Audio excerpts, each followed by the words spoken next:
So, ayun mga palalabot, it's me, Calix Musbahay.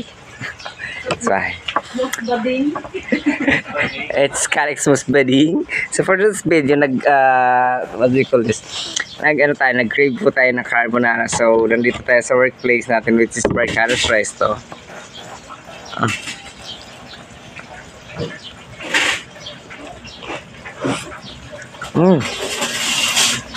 Nag-order po tayo ng carbonara. Ayan. Sarap. The best.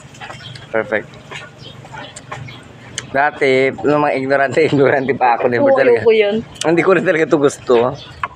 Nagkain na ako ng carbonara dito na sa Barcados. Tapos, siyempre na mulat na ito sa katotohanan nung mag-city life na tayo. Ini-order carbonara. Pero mas more... Nartihan na lang.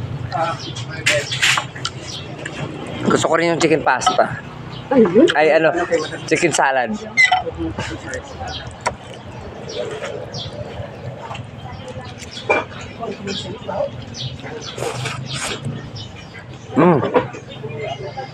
My God, I love it. Promise, ang sarap. Mainit pa kasi.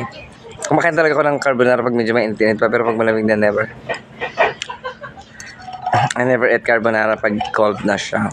Kasi, it's kind of, masyado na siyang madikit.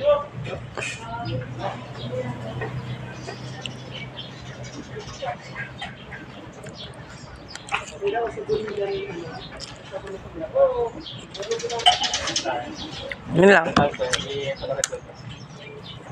Gusto ko i-share yung cravings ko today at vibes ko today. So, happy Thursday to all of us. And kung nasaan man yung sulok ng bansa, keep safe and God bless us all. Bye mga palalabs. Once again, pwede ka para kapag-subscribe, please do subscribe na at my YouTube channel, Calix Musbahar. Bye. Orti. Mga nagdalsik.